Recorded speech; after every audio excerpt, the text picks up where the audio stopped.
네, 사랑하는 식구 여러분 반갑습니다. 안녕하십니까?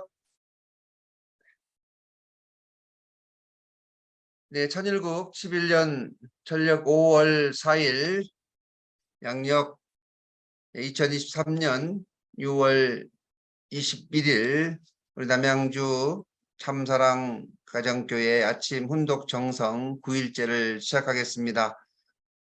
하늘 부모님과 천지인 참부모님께 경배 올리겠습니다. 경배. 바로 네, 가정맹세 요청하겠습니다. 가정맹세 1. 천일국 주인 우리 가정은 참사랑을 중심하고 본향 땅을 찾아 본연의 창조 이상인 지상 천국과 전상 천국을 장건할 것을 맹세하나이다. 2. 천일국 주인 우리 가정은 참사랑을 중심하고 하늘 부모님과 참부모님을 모시어 전주의 대표적 가정이 되며 중심적 가정이 되어 가정에서는 효자, 국가에서는 충신, 세계에서는 성인, 천주에서는 성자의 가정의 도리를 완성할 것을 맹세하나이다. 3. 천일국 주인 우리 가정은 참사랑을 중심하고 4대 심정권과 3대 왕권과 황족권을 완성할 것을 맹세하나이다. 4. 천일국 주인 우리 가정은 참사랑을 중심하고 하늘 부모님의 창조 이상인 천주 대가족을 형성하여 자유와 평화와 통일과 행복의 세계를 완성할 것을 맹세하나이다. 5. 천일국 주인 우리 가정은 참사랑을 중심하고 매일 주체적 천상세계와 대상적 지상세계의 통일을 향해 전진적 발전을 촉진할 것을 맹세하나이다. 6. 천일국 주인 우리 가정은 참사랑을 중심하고 하늘 부모님과 참부모님의 대신 가정으로서 천을 움직이는 가정이 되어 하늘의 축복을 주변에 연결시키는 가정을 완성할 것을 맹세하나이다. 7. 천일국 주인 우리 가정은 참사랑을 중심하고 본연의 혈통과 연결된 유연 생활을 통하여 심정문화 세계를 완성할 것을 맹세하나이다. 8. 천일국 주인 우리 가정은 참사랑을 중심하고 천일국 시대를 맞이하여 절대신앙, 절대사랑, 절대복종으로 진의 일체 이상을 이루어 상천국과 천상천국의 해방권과 석방권을 완성할 것을 맹세하나이다. 아주. 네. 박윤희 권사님 계세요? 네, 안 계십니다. 기도 올리겠습니다. 존귀하신 하늘 부모님, 사랑 많으신 천지인 참부모님, 새 아침을 귀한 말씀으로 활짝 열어주심에 감사드립니다. 오늘도 그립고 뵙고 싶은 우리 참부모님을 생각하며 귀한 아침을 시작하고자 합니다. 하늘 부모님, 오늘도 귀한 생명의 말씀을 저희의 가슴에 품고 하루를 출발하고자 하오니 오늘 이 시간을 친히 함께 하시고 인도하여 주시옵소서. 오늘 저희들은 2023년 마지막 6개월을 대승리하기 위해서 결의하고 결단하며 새로운 생명들을 하늘 앞에 찾아 세워야 될 전도 승리의 결의를 다짐하고 있사옵니다.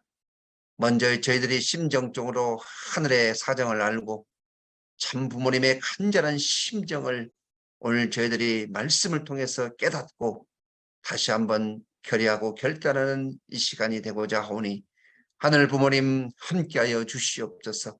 오늘 이 시간을 통해서 하늘이 소망하는 것이 무엇이고 참 부모님이 원하시는 것이 무엇이고 오늘 우리 축복 가정들이 해야 될 내용들이 무엇인가를 깊이 깨닫고 다시 한번 성찰하며 오늘 하루를 출발하고자 하오니 전체위에 같이하여 주시옵소서.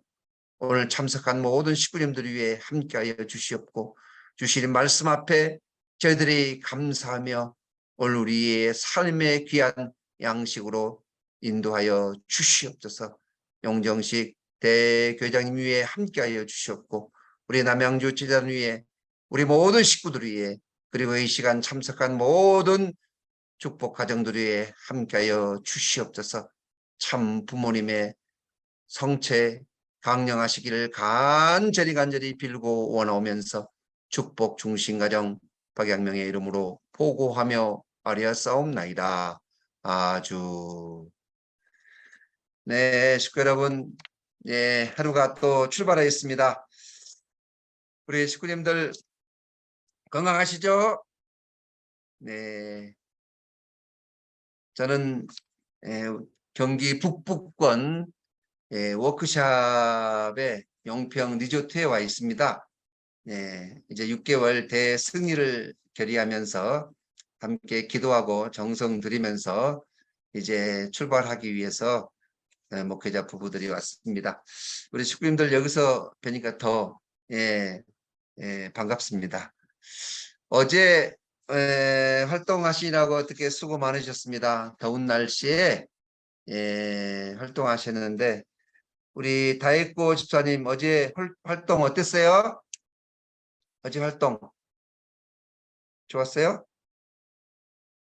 예. 들어가 버렸어. 네. 활동 음소거를 해제하시고 얘기를 하셔야 돼요. 네. 그러면 네. 에리코 집사님 어제 활동 어땠어요? 에리코 집사님 어제 활동 잘 하셨어요? 저는 어제 활동 안 아니고요. 들려. 저는 크게 얘기해 활동 보세요. 아니고 어제는 사무실에 있었습니다.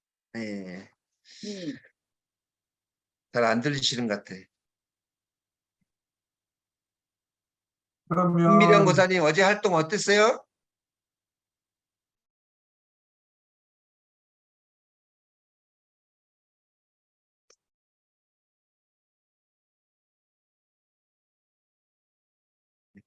아직 많이 서두신 것 어제 같아요. 활동에 대해서 궁금해서 한번 질문했는데 대답하시는 분이 한 분도 안 계시네. 예. 어제 예, 어제 저요. 활동 네? 좋았습니다. 아, 여보세요? 예, 김성태 예. 장로님? 네네. 어제 네. 활동 좋았습니다. 어제는 이제 네. 다산일동 뭔가 음성이 조금 이편한, 잘 안 들린 것 같아서요. 안 들리세요? 잘 들리는데요? 박 목사님 잘 들립니다. 예, 박 어제 목사님. 다산일동 이편한 세상하고 그 현대 힐스테이트를 저희가 봉사를 했는데요. 네. 거기 나오신 어르신들이 저희 표종평화봉사단이 방문하니까 너무너무 기뻐하시고 자주 오시라고. 물론 네. 이제 봉사 갈 때마다 그런 마음을 느꼈지만은 어제는 특히나 더군다나 더 기뻐하셨어요. 네. 그래서 이거는 우리 효종평화봉사단 선교사님들이 훈독 아침 정성을 통해서 마치 실탄을 장전하고 나가듯이 네. 저희가 그 참사랑을 장전하고 또 이어하여 사는 마음, 이런 그 사랑을 장전하고 나가서 이제 봉사를 하니까 어르신들이 마치 그 우리 뭐 평화의 사도가 온 것 같이 진짜 반겨주시고 정말 뭐 네. 이렇게 호응을 해주시고 그러는 모습을 볼 때 저희가 네. 진짜 힘이 나고 하루하루가 즐겁다. 그 우리 효종 평화봉사단 선교사님들 진짜 그 어제는 인원도 좀 많았거든요. 31분, 12분 이렇게 이제 두 군데 봉사를 했는데 일사불란하게 그냥 쫙 이렇게 봉사를 그 파트마다 딱 일사불란하게 진행하시는 거 보고 저도 단장으로서 아주 감동을 받았고, 야, 진짜 열심히 준비해서 적은 곳서부터 이렇게 차근차근 챙겨 나간다면 남양주 이 74만 시민이 저희를 모르는 분이 없고 더욱더 사랑하지 않겠는가, 이런 마음을 가지고 다녀왔습니다. 감사합니다. 네. 네. 수고하셨습니다. 날씨가 더운데. 수고 많으셨습니다. 오늘도 또 봉사활동이 또 있습니다. 네, 어제 참사하신 모든 식구님들 수고 많으셨습니다. 네, 이 시간은 네, 우리 영정식 회장님 모시고 말씀을 듣는 시간 갖겠습니다. 박수로 환영하겠습니다. 반갑습니다. 사랑하는 남양주 참사랑 가족교회 식구 여러분, 그리고 타 지역과 타국에서도 이 아침 훈독 정성에 참석하신 천일 식구 여러분, 안녕하십니까? 오하요 반갑습니다. 고자이마스. 요즘 날씨가 아주 더워지고 있고 오늘 아침에는 여기 비가 많이 오네요. 식구 여러분 각별히 몸 건강에 유의하시기 바랍니다. 내일 저희 사모가 이제 호주로 돌아가기 때문에 금요일부터 식구님들과 개별적으로 만남의 시간을 가지도록 하겠습니다. 여러분이 찾아오셔도 되고 바쁘신 분은 줌으로 연결해서 대화를 나눌 수 있으면 좋겠습니다. 정말 여러분 한 분 한 분을 뵙는 것이 너무나도 기다려집니다. 식구 여러분 정말 보고 싶고 그립습니다. 우리가 드리는 아침 훈독의 정성은 다만 남양주 교회만을 위해서 드리는 정성이 아닙니다. 조국 광복을 위한 기도와 정성인 것입니다. 우리 식구 여러분께서 가급적이면 모든 분들이 아침에 라이브 즉 생방송으로 많이 참여해 주시면 얼마나 좋겠나 하는 생각이 들어가게 됩니다. 그룹을 바쁘신 분들은 녹화된 내용을 보시기 바랍니다. 이 아침 분독회의 내용을 우리 남양주 가정교회의 홈페이지에 업로드하는 데는 시간이 걸리기 때문에 매일 오전 10시까지 올려서 녹화된 내용을 보실 수 있도록 그렇게 하겠습니다. 남양주 참사랑 가정교회 아침 분독회는 먼저 참어머님의 자서전을 읽고 다음은 천일국시대의 신앙생활에 대한 내용을 가지고 진행하고 있습니다. 그러면 참어머님의 말씀을 분독하도록 하겠습니다. 오늘의 말씀의 제목은 평화의 어머니 57에서 58쪽에 나오는 독생녀의 성장 과정과 사탄과의 싸움이라는 제목이 되겠습니다. 본문의 내용을 읽어보겠습니다. 외할머니와 어머니는 핏줄이나 인정에 이끌려서가 아니라 천정의 도리를 나에게 이어주기 위해 가진 노력을 다하셨습니다. 뼈골이 녹는 듯한 고단한 수고를 개의치 않고 하나님 앞에 일편단심으로 순종하는 모습을 삶 자체로 보여주셨습니다. 단지 기도의 정성으로 높다란 돌담을 쌓아가듯 지극히 세심하면서도 간절했습니다. 나는 하루에도 몇 번씩 마루 끝에 서서 푸른 하늘을 올려다 보았습니다.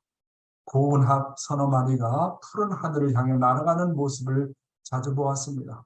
그런 날에는 맑은 하늘을 한참이나 바라다보며 한껏 부푼 가슴을 쓸어 안곤 했습니다.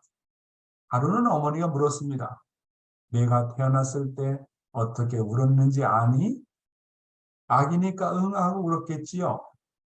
아니다. 너는 랄랄랄라 노래를 했단다. 그래서 애할머니가 이 아이는 커서 음악가가 되려나 보다라고 말씀하셨지. 나는 그것이 나의 앞날을 성장하는 것은 아닐까 싶어 마음속 깊이 새겨두었습니다. 그러나 내 어린 시절은 평탄지 않았습니다. 어머니가 출산 후 첫 미역국을 먹고 나를 안고 잠들었을 때 시커먼 뿔이 달린 사탄이가 다가와 산천이 떠나갈 듯 고통을 쳤습니다. 이 아기를 그대로 두면 장차 세상이 위험해진다. 지금 이 아기를 없애야 한다. 그러면서 나를 해치려 했습니다. 어머니는 나를 꼭 껴안고 간과했습니다. 사탄아, 썩 물러가라. 이 딸이 하늘 앞에 얼마나 소중한 아이인데 내가 감히 헤아려 하느냐. 꿈속 싸움은 격렬했습니다. 얼마나 크게 소리를 질렀는지 외할머니가 깜짝 놀라 어머니를 흔들어 깨웠습니다. 얘야, 내가 아기를 낳고 속이 많이 허한가 보구나. 어머니는 일어나 앉아 나를 가만히 들여다보며 생각에 잠겼습니다. 태어나자마자 사탄이가 헤아려는 이유가 무엇일까? 분명 세상을 구원하는 사람이 될 것이라 믿었습니다.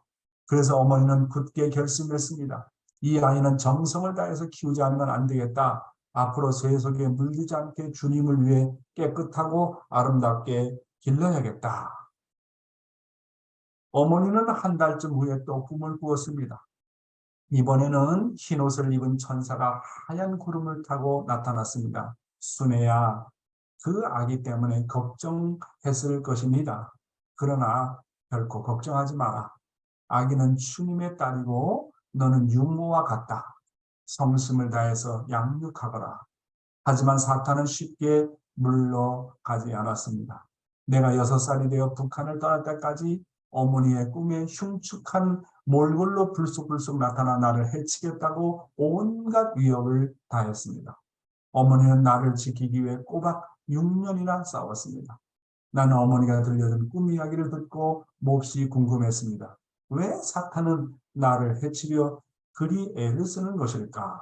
또 왜 그리 오래 따라다닐까? 이 본문의 내용을 놓고 잠시 우리가 생각해 볼 것은 참 어머님의 그렇죠. 외할머니가 되시죠. 참 어머님의 외할머니이신 조원모 할머니와 참 어머님의 어머니이신 홍대모님은 어제도 말씀드렸지만 참 어머님을 인간적인 사랑과 신정으로 교육하지 않으셨다고 하는 것입니다. 참 어머님의 애할머니와 홍대모님의 신앙은 하늘 명령에 대해서 절대적으로 순종하는 삶을 사셨습니다. 그리고 하늘의 뜻을 따르고 참 어머님을 보호하고 양육하기 위해서 그 누구도 감히 상상할 수 없는 지극한 정성을 들이셨다고 하는 것입니다. 그분들은 참 어머님을 보호하고 양육할 때는 언제나 하늘 부모님의 입장을 대신하려고 부단히 애를 쓰셨다고 했습니다. 왜 그렇지 않겠습니까? 만약 참 부모님의 자녀 중에 한 분을 우리 가정에 모시고 산다면 얼마나 신경이 쓰이겠습니까? 아마 우리들도 참 부모님의 입장을 대신해서 참 자녀들을 모시기 위해서 부단히도 노력하고 긴장하며 정성을 들이지 않겠습니까?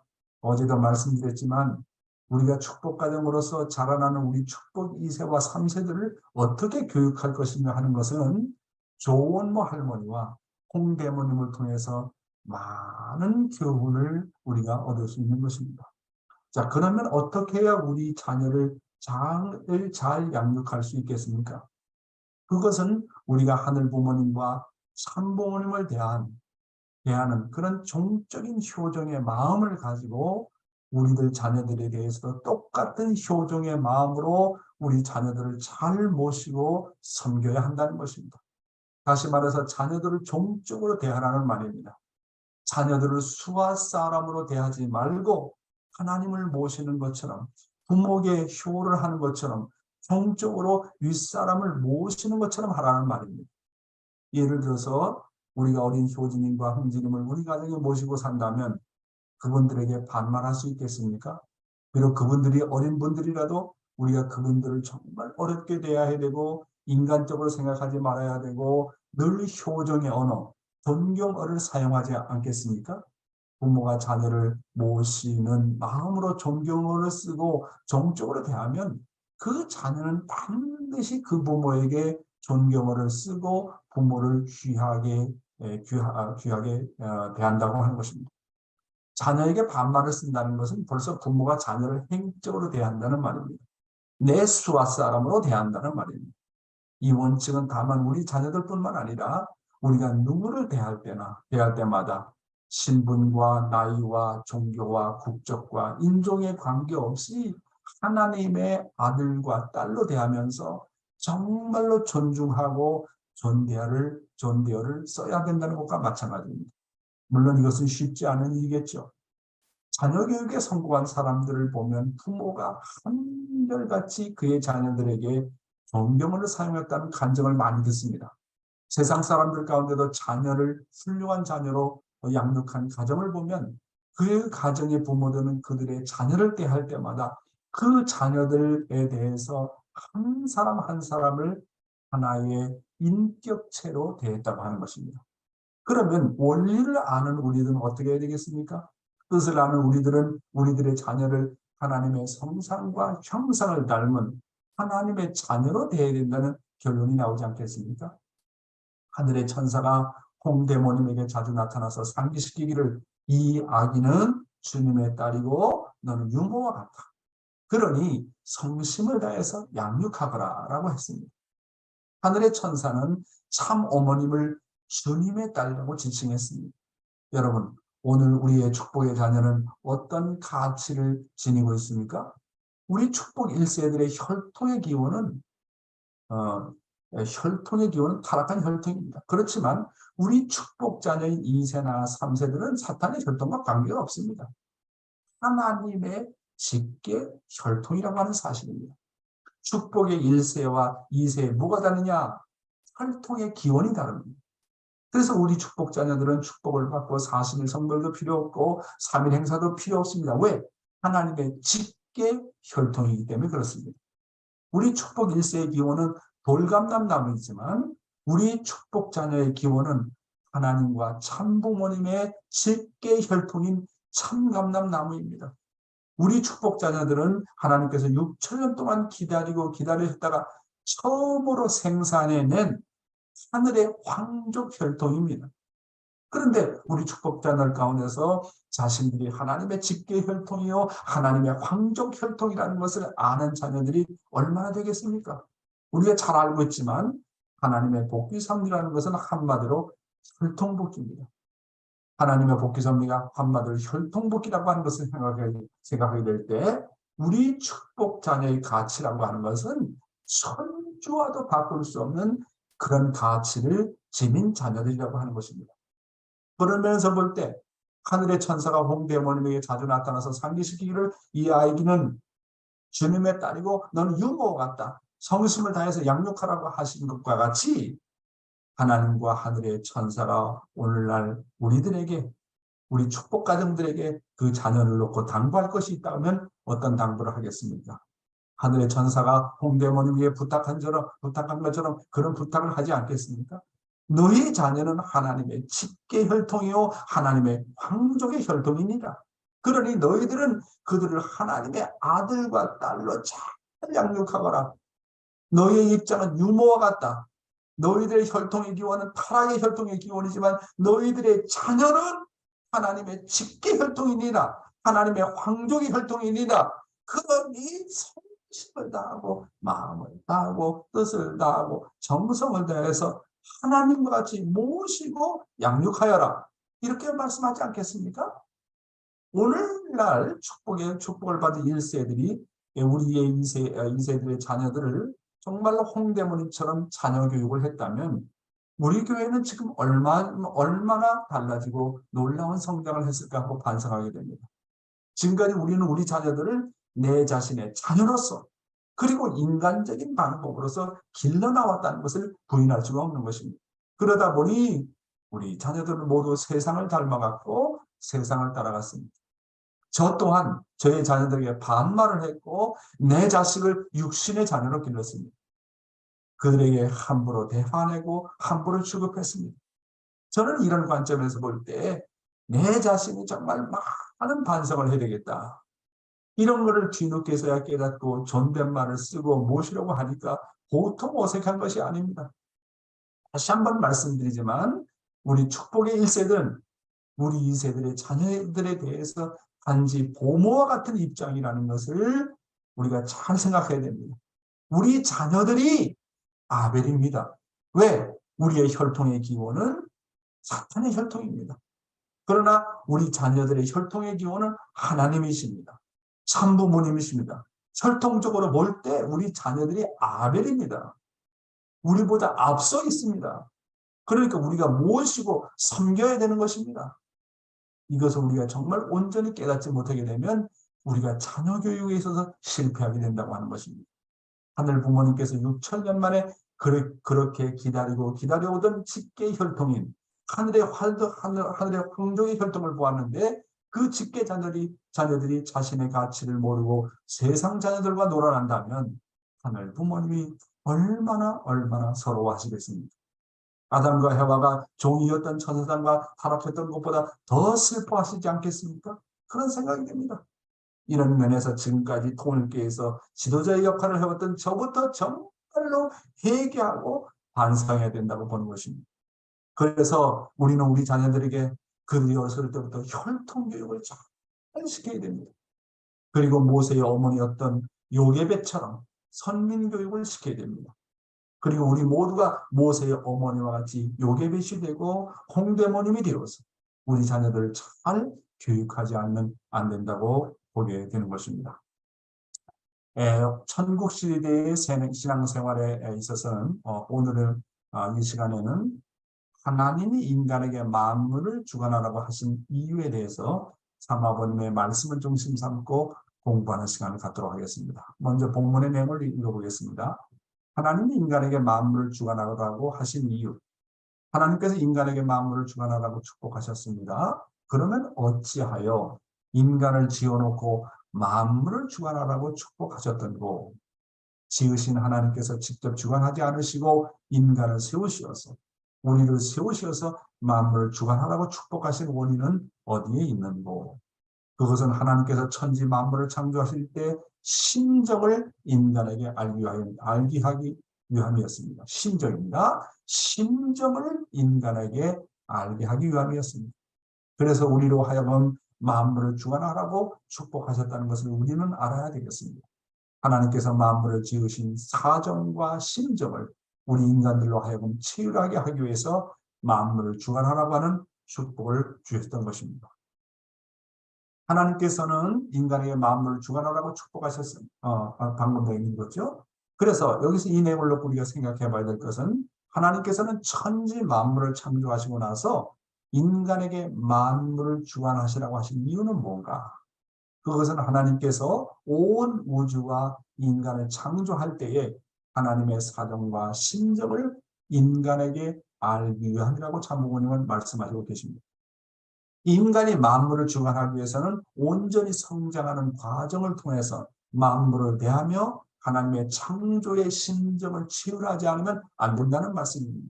그러므로 인간이 만물을 주관하기 위해서 성장해 나가는 과정은 곧 하나님의 심정을 상속받기 위한 노정이라는 것을 우리는 알게 되는 것입니다.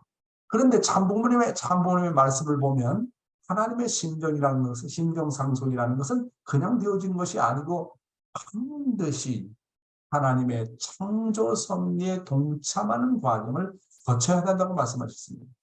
그래서 참사랑의 특성 중에 하나가 바로 동참성입니다.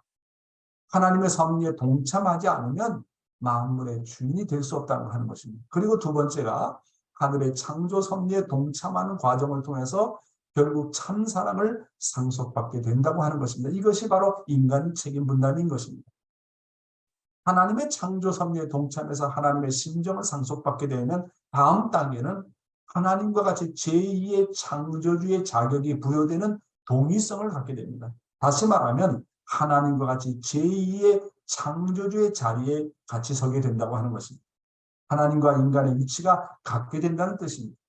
그러면 하나님과 같은 자리인 제2의 창조주 자리에 서서 무엇을 하자고 하는 것입니까? 그것은 하나님과 더불어 영원히 동락하자고 하는 것입니다. 그것이 바로 참사랑의 특성 중에 하나인 동거성인 것입니다. 그래서 참부모님의 말씀에 따르면 참사랑의 특성에는 4가지가 있는데 첫째가 동참성, 두 번째가 상속성, 세 번째가 동의성, 그리고 마지막이 동거성이라고 하는 4대 특성이 있다고 말씀하셨습니다. 정말 이건 놀라운 말씀입니다. 인간이 만물을 주관하려면 누구나가 반드시 이 참사랑의 4대 특성의 과정을 거쳐야 비로소 제2의 창조주의 자리에 서게 되고 하나님과 더불어 영원히 동거동락하는 자리에 나가게 되고 만물을 주관하는 주인공의 자리에 서게 되는 것입니다.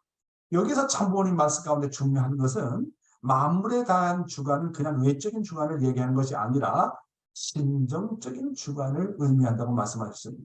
그런데 우리가 일반적으로 주관한다고 하면 어떤 힘이나 법을 가지고 다스리는 것처럼 들리기 때문에 세상 사람들은 별로 기분 좋아하지 않습니다. 그런데 원리가 말하는 심정적인 주관이라는 것은 바로 사랑의 주관을 말하는 것입니다. 심정이라는 말의 뜻을 여러분의 지난 8일간 설명했듯이 심정이라는 것은 뭐라고 그랬습니까? 주지 않을래야 주지 않을 수 없고 희생하지 않을래 희생하지 않을 수밖에 없고 위하지 않을래 위하지 않을 수밖에 없는 그런 정말 견딜 수 없는 사랑의 충동을 얘기한다고 말씀드렸습니다. 그런 의미에서 바라볼 때 만물의 주관이라는 것은 곧 심정적 주관이라는 말은 대상을 위하고 희생하고 아낌없이 위하고 기쁨을 주는 것을 의미하는 것입니다. 자, 그러면 구체적으로 어떻게 만물을 주관할 것인가? 참부모님께서 몸은 온 천주의 만물을 대표하고 우리의 마음은 하나님의 사랑과 심정을 대표한다고 말씀하셨습니다. 그래서 몸을 심정적으로 그리고 기쁨으로 주관해 나가는 과정은 곧 만물을 주관해 나가는 훈련의 과정이라는 것입니다. 따라서 만물의 주관은 곧 몸의 주관을 통해서 되어지는 것입니다. 그러면 구체적으로 어떻게 만물을 대표하는 우리의 몸을 잘 주관해 나갈 수 있을까요? 아버님의 말씀을 참 연구를 제가 많이 해보려고 노력을 했습니다. 어떻게 하면 만물을 대표하는 우리 몸을 잘 주관해 나갈 것이겠습니까? 물론 강제로 주관할 수도 있습니다. 몸을 주관하려면 우선 우리의 마음을 주체로 세워야 됩니다. 여기서 중요한 것은 우리 마음이 주체이고 몸이 그 대상이라고 하는 것입니다. 우리의 마음은 언제나 하늘을 대신하고 있기 때문에 마음을 주체로 세워야 됩니다. 인간의 타락은 주체와 대상의 개념이 거꾸로 된 것입니다. 대상이 되어야 될 몸이 주체가 되고 주체가 되어야 될 마음이 대상이 된 것입니다. 인간이 만물을 주관하려면 만물과 같이 그 심정의 레벨이 똑같은 위치라면 만물을 주관할 수 없습니다. 만물보다 나으려면 내적인 면에서 만물보다는 심정의 레벨이 더 높아야 됩니다. 우리의 심정의 레벨이 만물보다 높지 않으면 절대로 만물의 주인이 될 수 없습니다. 만물보다 못한 자리에서 만물을 주관하면 만물이 참소하는 조건이 벌어진다고 참부모님께서 말씀하셨습니다. 그러면 어떻게 우리의 심정의 레벨, 심정의 도수를 만물보다 더 높이느냐 하는 것입니다. 그것은 하나님의 창조성을 닮아야 된다고 말씀하셨는데 하나님의 창조성을 닮으려면 오직 한 가지입니다. 그것은 하나님께서 수고하시고 희생하신 하나님의 심정을 상속받는 길밖에는 없습니다. 하나님의 심정을 상속받아 만물에게 진정으로 하나님의 심정을 진정으로 상속받아야만 만물에게 진정으로 심정의 주인공이 될 수 있는 것입니다. 그래서 하나님은 아담과 해와에게 선악과를 따먹지 말라고 경고했습니다. 만물을 대표하는 자신 육신을 잘 주관하라는 말입니다. 그래서 만물을 대표하는 우리의 몸을 잘 주관하면 하나님의 심정을 상속받을 수 있는 길이 열리게 되는 것입니다. 선악과를 따먹을 수밖에 없는 환경 가운데서도 자신의 심정으로 몸을 잘 주관하게 되면 만물을 주관할 수 있는 주인공의 자리에 나가게 되는 것입니다. 다시 한번 말씀드리지만 제2의 창조주가 되기 위해서 가장 중요한 것은 하나님의 심정을 상속받는 것이고 하나님의 심정을 상속받으려면 만물의 주관자가 되기 위한 훈련과 수업을 받아야 됩니다. 이것은 마치 과거 시대의 왕과 왕비가 되기 위해서 철저하게 궁의 전통과 규칙에 따라 수업을 받으면서 훈련을 거치는 과정과 같다고 볼 수 있습니다. 의대를 졸업하고 의사가 되기 위해서는 누구나 다 인턴십의 과정을 거치는 것과 같다고 볼 수가 있습니다. 그런 의미에서 볼 때 몸을 주관하는 훈련은 곧 만물을 주관하는 훈련이라고 하는 것입니다. 그리고 몸을 주관하는 데서 가장 중요한 것은 자신의 몸을 어떻게 된다고요? 효정으로 다스려야 된다. 나는 몸을 주관해야 된다. 나는 정말 금식해서라도 이 몸을 때려잡아야 된다. 몸의 욕망을 주관해야 된다. 물론 그렇게도 할 수 있겠죠. 그런데 가장 중요한 것은 자기의 몸을 주관하는 데서 가장 중요한 것은 아버님의 말씀을 보니까 부모의 소원하고 하나가 되는 거예요. 부모의 심정을 아는 거예요. 부모의 눈물을 아는 거예요. 그게 바로 뭡니까? 효심입니다. 어머님께서 말씀하시는 효정인 것입니다. 그래서 부모를 진짜 사랑하는 마음, 부모를 진짜 위하는 마음, 그런 효정의 마음이 있으면 어떻게 내 몸으로 생각할 수 있겠습니까? 부모를 생각하게 되면 내가 잘못된 길을 가면 부모가 걱정한다는 것을 뻔히 아는데 어떻게 잘못된 길을 나갈 수 있겠습니까? 따라서 몸을 주관하는 데 가장 중요한 것은 부모를 사랑하는 마음, 부모의 소원을 아는 마음, 바로 효정의 마음입니다. 효정으로 자기의 몸을 주관해야 된다고 하는 것입니다. 다시 말하면 자신의 몸을 하나님의 거룩한 몸으로 취급하라고 하는 것입니다. 우리의 마음이 하늘 부모님을 향한 소원과 사정과 심정으로 꽉 찬 효정을 가지고 있다면 인간은 절대로 부모를 떠날 수 없습니다. 절대로 타락할 수 없다는 것입니다. 그냥 우리가 의식적으로 우리의 몸을 주관한다고 하면서 방으로 노력하고 천방으로 노력을 한다고 하더라도, 애를 쓴다고 하더라도 거기에는 한계가 있습니다. 우리의 마음이 부모님의 뜻과 꿈을 이루어 만물의 심정의 주인이 되겠다고 하는 효심으로 꽉 차 있다면, 그런 효심으로 꽉 차 있지 않으면 만물을 주관하는 자리까지 나가지 못한다는 것이 아버님의 말씀입니다. 그래서 우리의 몸을 어떻게 주관할 것이냐? 하늘을 사랑하고 하늘 앞에 효하는 효정으로 주관해 나간다는 결론이 되는 것입니다.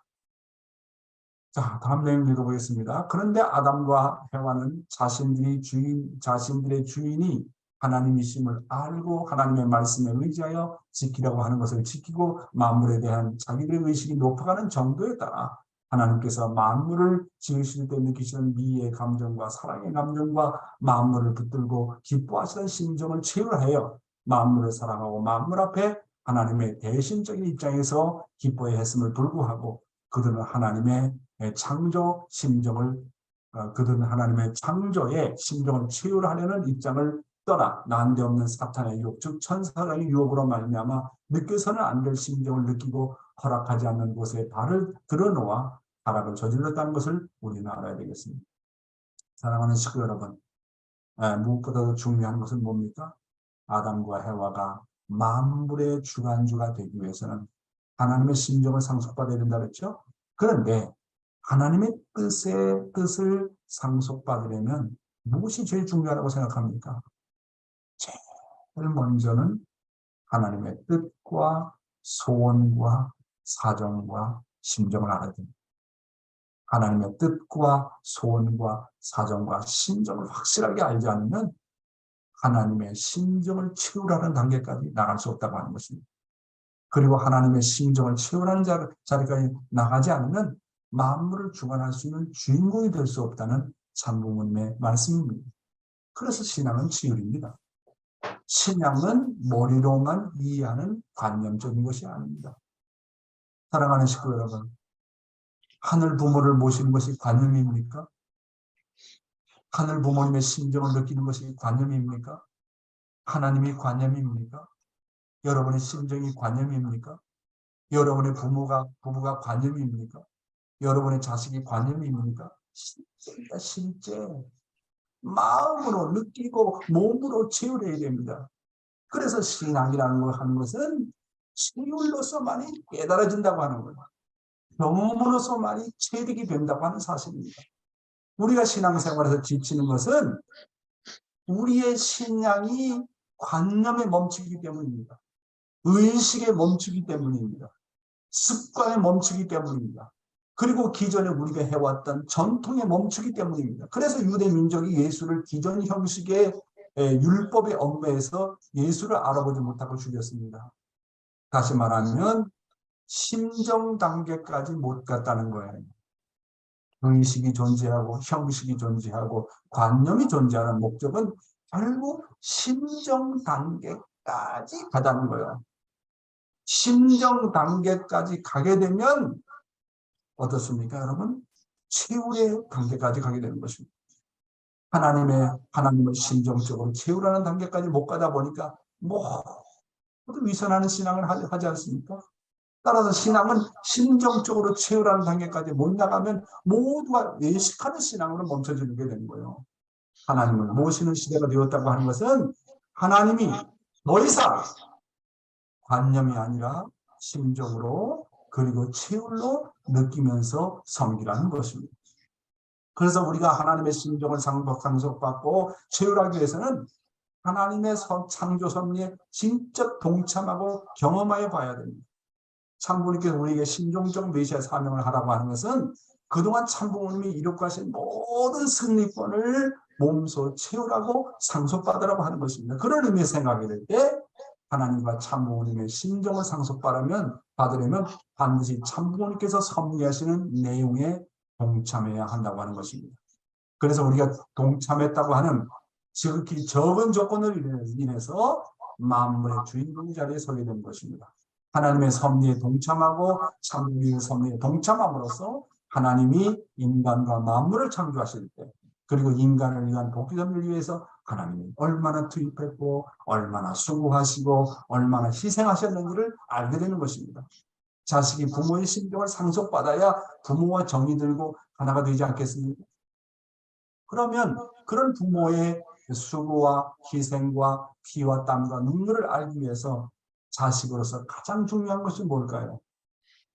그것이 바로 효정입니다. 효정이 이에 무엇이 있겠습니까? 다만 책임감, 사명감을 가지고는 하나님의 심정을 상속받을 수가 없어요. 하나님의 심정을 상속받는 데서 지름길이 바로 뭐냐 하면 부모를 그 누구보다도 사랑하는 효정입니다. 참어머니께서 효정을 강조하시는 이유가 바로 여기에 있다고 봅니다. 다시 한번 정리해 보겠습니다. 제3축복, 만물주관이라는 거, 만물주관 곧 심정주관이라고 말씀드렸습니다. 다시 말씀드리면 만물을 주관하는 말은 만물에 대해서 심정의 주인공이 되라고 하는 것입니다. 그러면 여러분은 만물에 대해서 심정의 주인공이 되었습니까? 우리는 다만 만물에 대해서만 심정의 주인공이 되는 것이 아니라 우리는 모든 면에 있어서 심정의 주인공이 되게 됩니다. 결국 완성이라고 하는 것은 심정의 완성을 말한다고 참모님께서 말씀하셨습니다. 그런 면에서 볼 때 여러분은 여러분의 남편과 아내한테 심정의 주인공이 되셨습니까? 그리고 자녀들 앞에 심정의 주인공이 되셨습니까? 그리고 여러분의 형제 자매 앞에 심정의 주인공이 되셨습니까? 여러분은 여러분의 가인 앞에 아벨로서 심정의 주인공이 되셨습니까? 심정의 주인공은요, 효정의 주인공을 말한다고 말씀드릴 수 있겠습니다. 인간이 하나님에 대해서 효정의 주인공이 될 때, 비로소 만물은 인간에 대해서 경배하고 과연 당신은 나를 주관할 수 있는 사랑의 주인공이라고 경배한다는 것입니다. 만물에게는 효정이라는 것이 없습니다. 그리고 오늘 이제 결론적으로 아주 중요한 말씀을 여러분에게 말씀드리고 싶은 것은 제가 아버님의 말씀을 쭉 연구하면서 한 가지 깨달은 것이 있습니다. 그것이 뭐냐면 상속을 받는 데는 하나님의 심정을 상속받는 데는 하나님의 창조성을 상속받는 데는 상속의 법칙이 있다는 거예요. 그래서 아버님의 말씀을 쭉 연구해 보니까 상속의 법칙이 있습니다. 첫째로 상속받으려면 어떻게 되는지 압니까? 제일 중요한 거예요. 우리가 하나님의 심정을 상속받고 참부모님의 심정을 상속받으려면 중요한 상속의 법칙. 첫째가 뭡니까? 상속받으려면요, 상대의 사정과 소원과 심정과 그분의 꿈을 반드시 알아야 된다고 합니다. 이게 대단히 중요해요. 뜻을 알아야 돼요. 원리를 알아야 돼요. 하나님의 사정을 알아야 돼요. 하나님의 소원을 알아야 돼요. 인간에 대한 하나님의 심정을 알아야 됩니다. 두 번째로 상속받으려면요, 대단히 중요하려면 상대를 존경해야 돼요. 상대를 존경하지 않고는 상속받을 수 없어요. 상대를 존경하고 사랑하고 모셔야 돼요. 이게 상속의 법칙 중에 대단히 중요한 거예요. 어떻게 상속받으라고요? 선배를 존경해야 돼요. 선배를 사랑해야 돼요. 선배를 모셔야 돼요. 부모의 모든 것을 내가 상속받으려면 누구보다도 부모를 존경하고 효성을 다하고 사랑하고 모셔야 돼요.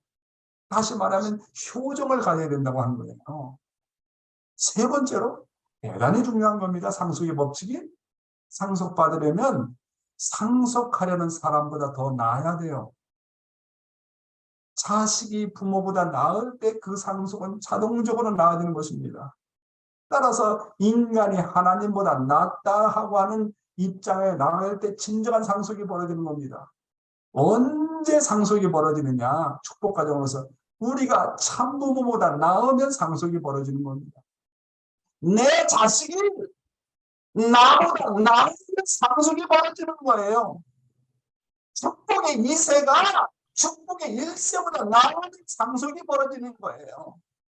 축복의 2세가 1세보다 못하는 상속이 벌어지지 않는 거예요. 참부모의 자녀가 참부모보다 못하는 상속이 안 벌어지는 것입니다. 모든 축복 가정들이 참부모보다 나은 자리에 나가면 상속이 벌어지고 발전이 되고 성장하고 부활되는 겁니다. 이런 상속의 법칙을 놓고 볼 때 우리 교회는 소망이 있습니까? 여러분 가정은 소망이 있습니까? 여러분의 자녀가 부모보다 하늘을 향해서 눈물 흘립니까? 여러분의 자녀가 정말 여러분보다 뜻을 위해서 더 몸부림칩니까? 이거 못했다. 그럼 끝나는 거예요. 상속이 안 되어지는 거예요. 언제 상속이 되어지느냐? 상대가 나보다 나을 때, 자식이 부모보다 나을 때, 자녀가 부모보다 나을 때, 축복 2세가 1세보다 나을 때. 그러니까 이 상속이 되기 위해서는 부모가 내 자식이 나보다 나을 때까지 희생하고 투입하고 눈물을 뿌려야 되는 거예요. 법칙입니다, 이게. 나는 모든 것을 이뤘다. 모든 것을 다 이뤘다는 걸 어떻게 알 수 있겠습니까? 내 자식이 나보다 낫다는 거예요. 축복의 2세가 1세보다 낫다는 거예요. 나보다 못하는 상속이 안 벌어져요. 나보다 못한 사람에게 내가 어떻게 상속을 시킬 수 있겠습니까? 이게 법칙이요. 그렇지 않습니까? 상대를 존경하지 않고는 절대 상속이 벌어지지 않아요. 선배를 비판하면 상속 못 받아요. 부모를 비판하면 부모보다 나은 자식이 안 된다고 하는 거예요. 공부를 잘하려면 나보다 공부 잘하는 사람을 존경해야 돼요. 나보다 공부를 잘하는 사람을 아버지 생각해야 돼요. 오늘날 축복받은 우리 축복받은도 마찬가지가 아니겠습니까? 축복받은 선배와 후배의 관계도 그렇고 축복의 1세와 2세의 관계도 마찬가지입니다.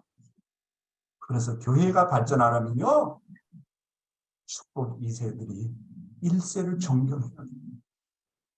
교회 가면요, 후배들이 선배 가정을 하나님처럼 받들어야 돼요. 나이가 늙어가면 늙어갈수록 그것을 안타까워하고 부모처럼 모셔야 돼요.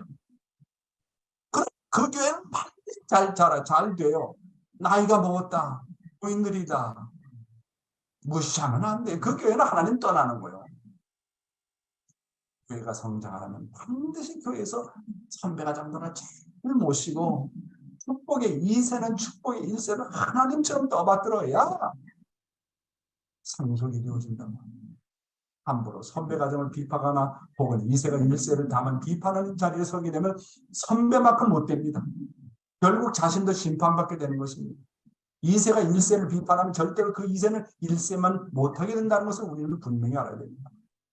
사랑하는 식구 여러분, 상속의 법칙은요, 반드시 존경과 사랑이 앞서야 된다는 거, 그리고 내가 부모보다 나아야 된다는 거, 내가 스승보다 나아야 된다는 거, 하나님이 바라볼 때 아담과 해와가 하나님보다 나아야 된다는 거, 우리 축복가정들이 참부모보다 나아야 된다는 거, 상속의 법칙입니다.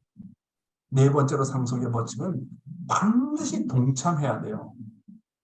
부모와 같이 동참해서 같이 피와 땀과 눈물을 흘려야 돼요. 동참하지 않으면 부모가 뭘 하는지, 얼마나 수고했는지, 얼마나 희생했는지 알 도리가 없다는 거예요.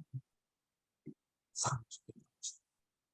그래서 저는 어디에 가나 정말 2세들을 위해서 투입합니다. 2세가 나보다 나아야지. 2세가 나보다 나을 때까지. 선생은 저렇게 학생들이 자기 자신보다 나을 때까지. 부모는 자식이 부모보다 나을 때까지. 그래서 피와 땀과 눈물을 흘리는 거 아니겠습니까? 하나님의 위대한 속성이 뭐냐면 상대가 나보다 낫기를 바라는 거예요. 절대 전능의 하나님이지만은 인간이 하나님보다 낫기를 바라는 거예요. 우리 부모가 그런 마음 갖고 있지 않습니까? 왜 우리 그 부모가 자식이 부모보다 낫기를 바라냐? 그런 마음을 갖지 않은 거예요. 그래서 위대한 하나님 아닙니까? 절대 전능의 하나님이 우주를 창조하신 그런 대우주의 하나님이 그런 사랑의 속성을 가지고 있다는 거예요. 인간이 하나님보다 낫기를 바란다는 거예요. 그러니까 우리 부모는 내 자식이 나보다 낫기를 바란다는 거예요. 이 상속이 없어요. 그런 상속을 받아가지고 만물의 주인공이 되나니라. 직접 하나님의 창조의 섭리 가락한 이유로 하나님의 재창조의 섭리에 동참해야 된다고 하는 것입니다. 동참하지 않으면요, 주인의 심정을 치유를 할 길이 없어요. 그러니까 최소한 신종적 메시아 사명만으로 해라. 그 신종적 메시아 사명의 섭리에 동참하게 되면 내가 어떤 사람인지 안다. 내가 얼마나 세계를 사랑했고 내가 얼마나 인류를 사랑했고 그것을 여러분들이 상속받게 된다. 최소한 신종적 메시아 사명만큼이나 해라고 하는 것은 그런 동참의 조건을 통해 가지고 하나님의 심정을 상속받으라고 하는 것입니다. 그래서 여러분은 어떤 일이 있더라도 하나님의 섭리와 참부모님께서 운행해 나가시는 섭리에 반드시 동참하시길 바랍니다. 이제 어머님께서 마지막으로 바라는 소원은 뭡니까? 조국 번복입니다. 나라의 복귀입니다. 대한민국을 하나님의 천일국으로 만들어 드리는 일입니다. 그러려면 어떻게 되겠어요? 참부모보다 더 열정을 갖고 참부모보다 더 피와 땀과 눈물을 흘리고 참부모보다 뜻을 놓고 더 안타까워하는 자리에 나가게 될 때만이 미래의 성사가 된다는 거 아니겠습니까? 사랑하는 친구 여러분, 상속의 법칙 위대합니다. 존경해야 됩니다. 부모의 소원을 알아야 됩니다. 부모보다 나아야 됩니다. 부모가 하는 일에 동참해야 됩니다. 그렇게 될 때 만물에 대해서는 주인공이 되고 하나님 앞에서는 효자, 효녀가 된다고 하는 거 잊지 마시기 바랍니다. 감사합니다. 네, 오늘도 귀한 말씀 감사드립니다. 네, 하나님의 심정을 상속받으려면은 상대의 사정과 심정과 소원을 알아야 되고 또 존경해야 되고 사랑해야 되고 모셔야 되고 또 상속받으려면 상속받는 그 사람보다 더 나아야 된다 하는 말씀, 그리고 반드시 동참해야 된다는 이 법칙의 귀한 말씀의 결론으로 오늘도 우리에게 귀한 말씀을 주셨습니다. 우리 감사의 박수 올리겠습니다. 고맙습니다. 은혜로운 귀한 말씀이었습니다. 네, 우리 식구님들 말씀을 들으시고 우리의 마음속에 울림에 그러한 말씀이 있으시면 한 말씀이라도 해주시면 감사하겠습니다. 이런 우리 식구님들의 이 말씀을 들으시고 또 나는 이런 느낌이었다. 정말 한 말씀 해주시면 더 은혜가 풍성할 거라고 생각이 됩니다. 한 두 분만 할까요? 네, 어떤 느낌이셨습니까? 얼굴이 다 가려져 가지고 누가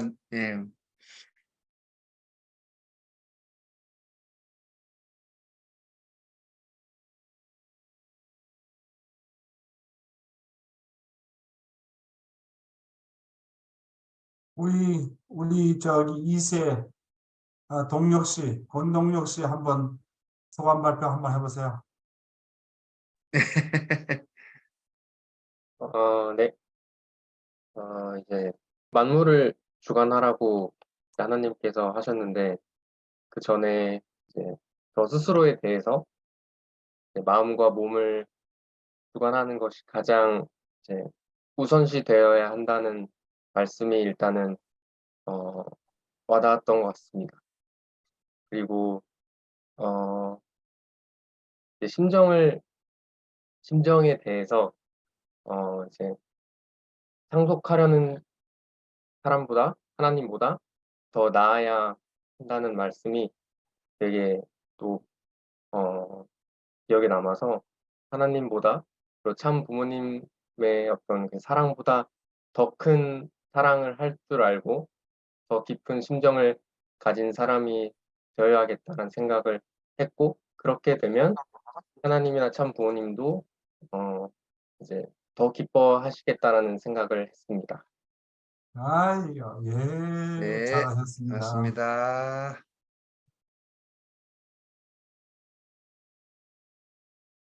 네, 오늘 아침의 말씀을 통해서 오늘 우리가 우리의 자녀들을 정말 다시 한번 섬겨야 되고 또 우리의 자녀들을 잘 양육해야 되겠다 하는 그런 말씀도 저희가 가슴에 와 닿습니다. 하늘 부모님의 귀한 자녀들 뜻 앞에 세우기 위해서는 우리가 잘 모심의 그러한 마음을 다시 한번 갖게 됩니다. 효정의 심정으로 정말 우리가 반말하지 않고 또 효정의 언어로 대하는 그러한 부모의 마음이 우리의 자녀들에게 전달될 때 하늘 자녀로 올바로 설 수 있지 않나 이렇게 생각을 하게 됩니다. 네, 우리 사랑하는 식구 여러분, 오늘도 귀한 말씀의 은혜가 벅찹니다. 그렇죠? 예, 너무나도 감동이고 또 이렇게 귀한 말씀을 우리만 듣기가 너무나도 아깝고 네, 그렇지 않습니까? 그래서 우리 오늘 딱 화면에 보시고 들어오지 않는 식구님들 계시면 꼭 전화하셔서 이렇게 귀한 말씀을 함께 아침에 우리가 은혜 나눴으면 좋겠다 하고 이렇게 좀 전달하셔서 많은 분들이 더 동참했으면 좋겠다 생각이 듭니다. 오늘은 70명이 훨씬 넘으셨네요. 오늘 지금 밖에 비가 온다고 그러니까요. 오늘 또 오중에 조심하시고 또 항상 5, 6월에 감기 걸리면 안 되잖아요. 그래서 감기 조심하시고 오늘 하루도 은혜로운 하루가 됐으면 좋겠습니다. 오늘도 오후 2시에 다산 아이파크에서 또 봉사활동이 또 있습니다. 그래서 우리 식구님들 봉사활동 많은 참여를 부탁을 드리겠습니다. 오늘 서두에 회장님께서 말씀하신 것처럼 이제 금요일부터 우리 식구님들 만나기를 또 원하고 계십니다. 그래서 직접 교회에 오실 분들 아니면 뭐 전화상으로 아니면 이렇게 줌을 통해서라도 이렇게 함께 상담 하시기를 또 소망하고 계시니까 우리 식구님들 한 분도 빠지 마시고요. 연락 주시면 감사하겠습니다. 네, 오늘도 은혜로운 귀한 말씀으로 하루를 출발하게 됐습니다. 우리가 마음속에 우러나오는 그런 심정을 담아서 오늘 각자 기도하면서 마치도록 하겠습니다. 우리 식구님들 각자 기도하겠습니다. 감사하신 하늘 부모님, 전지인 참부모님, 오늘 우리의 자녀를 하늘의 귀한 자녀로 양육하고 또 잘 섬기면서 하늘의 귀한 자녀로 세워야 되겠사옵니다. 하늘 부모님, 귀한 말씀을 다시 한번 가슴에 새기게 됩니다. 하늘의 심정을 상속받기 위해서는 정말 부모의 그 사정을, 부모의 그 사랑을 알지 않고서 어떻게 저희들이 이루어낼 수 있겠사옵니까? 하늘 부모님, 오늘 우리가 섭리의 동참자가 되고 하늘의 그 뜻을 이루어 나가는 아들, 딸들이 되기 위해서는 반드시 하늘의 심정을 상속받아야 되겠사옵니다. 오늘 이 귀한 말씀을 다시 한번 가슴속 깊이 새기면서 오늘 우리의 삶에 실천하는, 체험하는 우리들의 모습이 되어야 되겠사오니 하늘 부모님 함께하여 주시옵소서. 간절히 빌고 원합니다. 우리 남양주재단의 모든 식구님들 그리고 오늘 주음에 참여하는 모든 형제자매들 위해 크신 은혜와 사랑으로 함께하여 주시옵소서. 축복 중심가정 박양명의 이름으로 보고하며 아뢰었사옵나이다. 아주. 네, 오늘 식구님들 아주 수고 많으셨습니다. 오늘 하루도 은혜롭고 또 귀한 하루 되시기를 바라겠습니다. 감사합니다. 안녕히 감사 식구 여러분 계십시오. 건강하세요. 비가 많이 오니까 조심하세요. 감사합니다. 편옥기 씨 감사하고 나시목 씨 감사하고 우리 박종대 권사님, 김동기 권사님, 장로님 감사합니다. 이금도 성공석 권사님 감사합니다. 보라마 감사합니다. 문화식 우리 장로님 한민영 권사님, 문명인 권사님 감사해요. 최 교수님 감사합니다. 미호코 에리코상 모두 감사하고 사랑합니다. 우리 박종대 네. 장로님 오늘 좋은 하루 되십시오. 감사합니다. 수고 많으셨습니다.